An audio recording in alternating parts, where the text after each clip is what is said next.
রাষ্ট্রকে একটা জায়গায় নিয়ে এসে দাঁড়া করাতে হবে, যেই জায়গায় মানুষ তার গণতান্ত্রিক সকল অধিকার ফিরে পেতে পারে। রাষ্ট্রকে, দেশকে একটা জায়গায় এসে দাঁড় করিয়ে দিতে হবে যেখানে আমাদের সমস্ত প্রতিষ্ঠানগুলো, গণতান্ত্রিক এবং সাংবিধানিক প্রতিষ্ঠানগুলো একটা শক্ত ভিত্তি পাবে।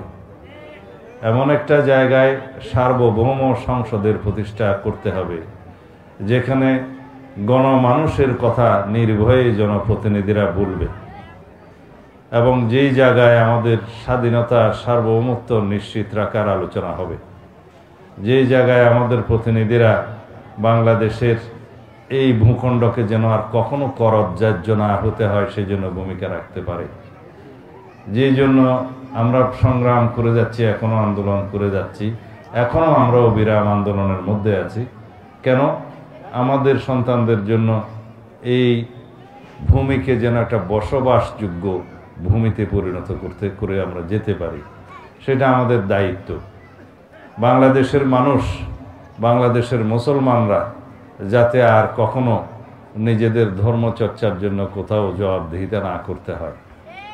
কোনো সময় যেন মসজিদে এসে কেউ ফরমান জারি না করে যে ইমাম সাহেবকে আজকে এই রকম খুতবা দিতে হবে, সেই রকম রাষ্ট্র যেন আমরা ভবিষ্যতে না দেখি।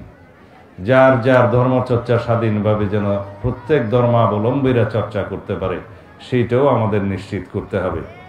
এই বাংলাদেশ সকল ধর্মের মানুষ যারা আছে তাদের সকলের জন্য, এই বাংলাদেশ সকল জাতি গোষ্ঠী মানুষ যারা আছে এই ভূখণ্ডের মধ্যে তাদের সকলের জন্য। এই বাংলাদেশ আমরা ধর্ম বর্ণ নির্বিশেষে সকল মানুষকে নাগরিক হিসেবে আমরা দেখতে চাই।